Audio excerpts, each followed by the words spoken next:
Long ago, there was a king of a great empire whose name was Sultan Bahu. He was famous for his justice and wisdom. Sultan had 3 sons, but all 3 had completely different personalities. The eldest son, Shuja, was very strong and a warrior. The second son, Murad, was highly educated and considered himself very intelligent. And the youngest son, Hassan, was soft-hearted and quiet by nature. When the time of Sultan's death came near, unrest spread throughout the kingdom. Everyone wondered who would become the heir to such a great empire.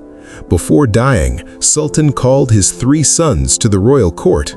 Everyone thought he would place the crown on one of their heads, but when they saw the situation in the court, they were shocked. In the Sultan's hands was not a golden cup, but an old, worn wooden cage, inside which sat a white falcon. The falcon was strange. Its eyes were white, meaning it could not see.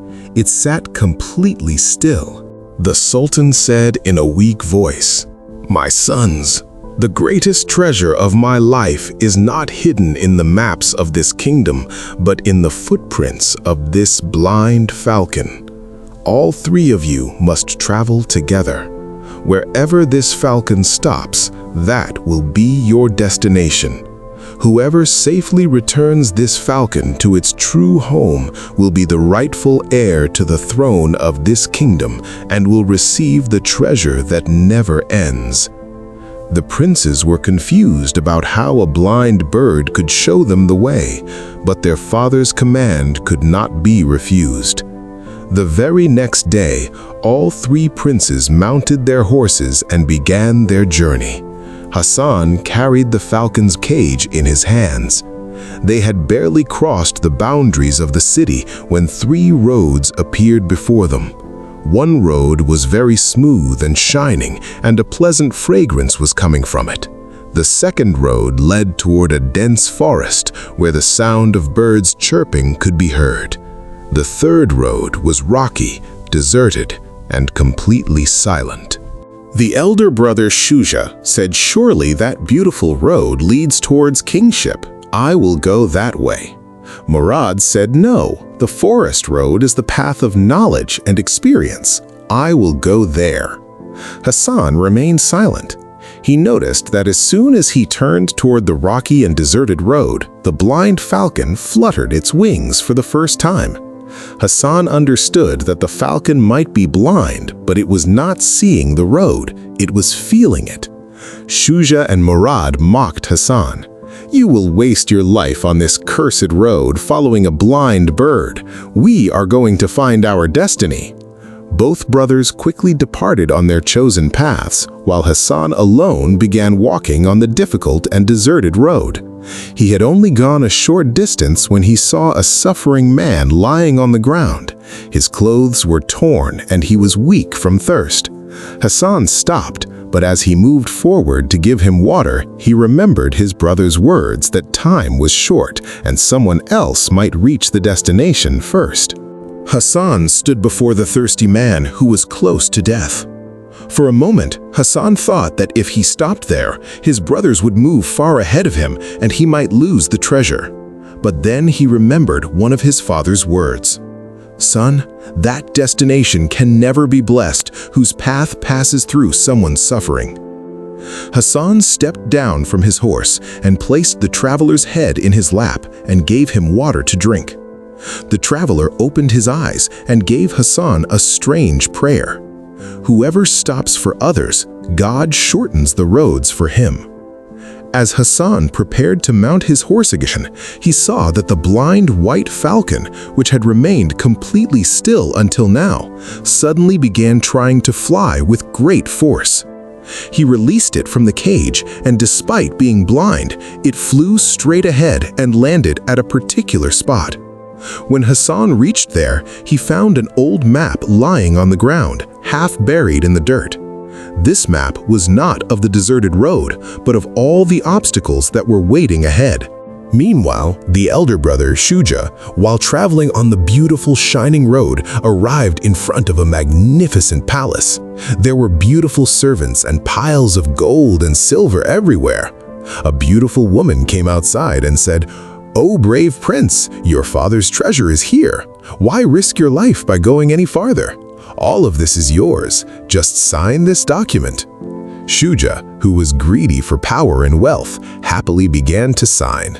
But the moment he placed the pen on the paper, the palace, the gold, and the people suddenly turned into smoke, and Shuja fell into a deep, dark swamp. It was a mirage, a deception that could only be seen by greedy people. The more he tried to escape, the deeper he sank into the swamp.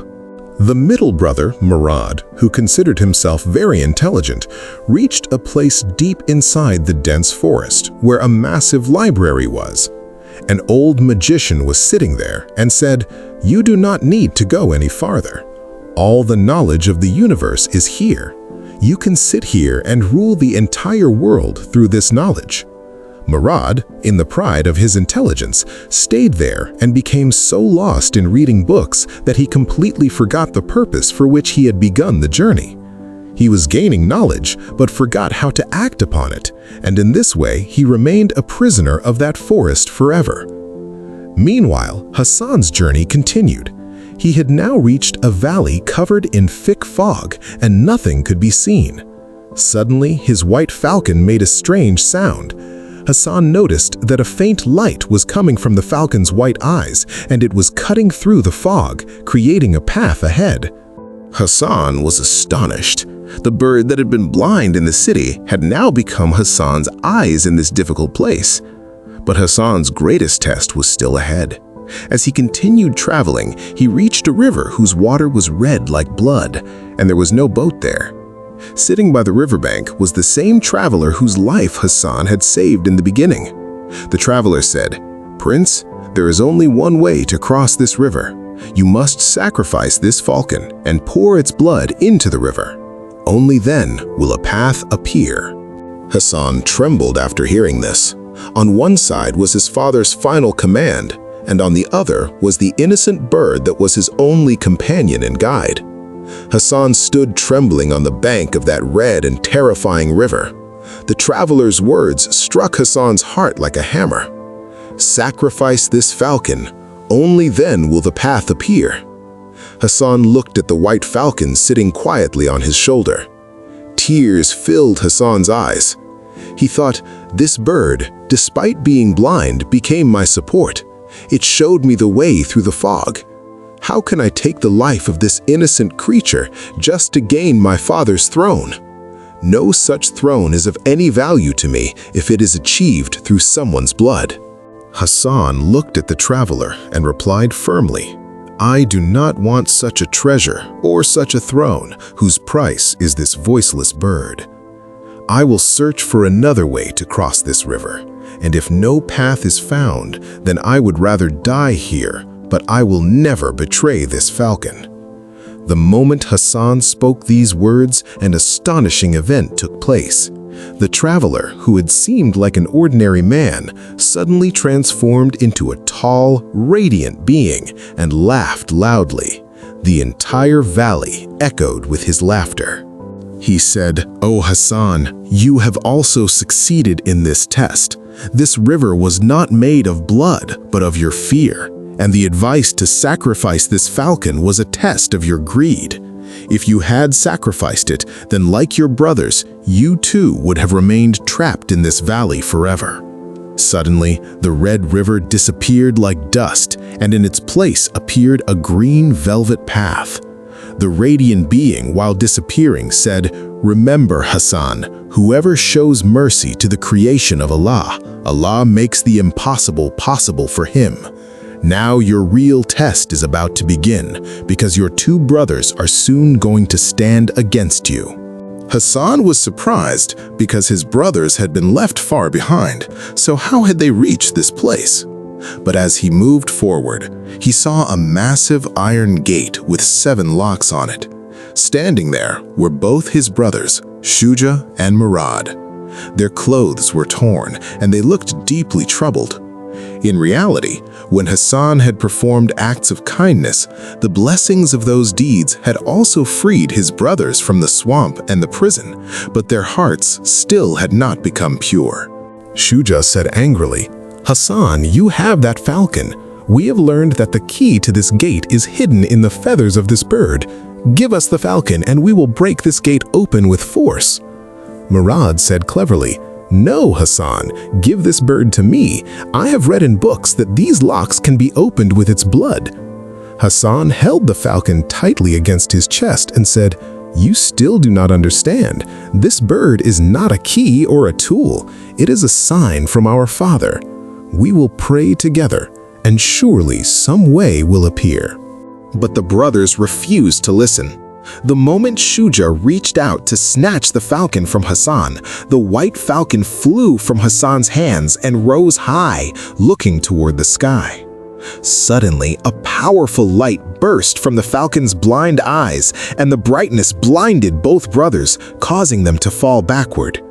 The iron gate opened by itself, but when the three brothers looked inside, they cried out in shock. There was no gold or silver inside. Instead, there was a massive mirror, and in that mirror, they could not see their faces, but their souls. In the mirror, Shuja saw a black wolf. Murad saw a poisonous snake. But when Hassan stepped forward, he saw a shining star in the mirror. At that moment, the falcon spoke in human voice. "Among you three, only one can pass beyond this mirror. Whoever goes will never return, but will receive the treasure that is the greatest secret of the universe." The three brothers stood frozen before the mirror. The falcon's voice had echoed, "Only one among you can cross beyond it." Shuja, the elder brother, suddenly rushed forward with his sword drawn. "This throne is mine. I am the eldest. I alone will cross beyond this mirror." But the moment he tried to touch the mirror, a powerful shock like lightning struck him and threw him far away. The mirror did not accept him because inside him lived the wolf of greed. Murad, the second brother, laughed and said, "You want to win through strength? Fool, this is a game of knowledge." He began reciting spells at the mirror, but the mirror turned cloudy, and Murad could no longer see even his own reflection. His arrogance had become a wall between him and the truth. Hassan stood silently watching all of this. He saw both of his brothers lying on the ground in pain, and he felt sorrow. He looked toward the falcon and said, "O mysterious bird of Allah, I do not want a treasure that comes through the suffering of my brothers. If I cross beyond this mirror and they remain here, then what answer will I give my father? I end this journey here. I will return and serve my brothers. I do not want the throne." The moment Hassan rejected the throne and the treasure, the blind white falcon sat on Hassan's shoulder and gently touched its head against Hassan's cheek.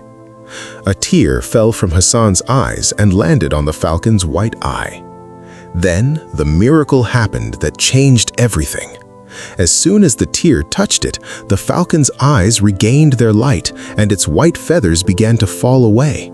Within seconds, the bird transformed into an extremely handsome and dignified man whose face shone with such brilliance that the entire chamber lit up. It was none other than their father, Sultan Bahu. All three princes were frozen in shock. "Father, you! But you had passed away!" Sultan smiled and embraced Hassan. He said, "My children, I was not dead.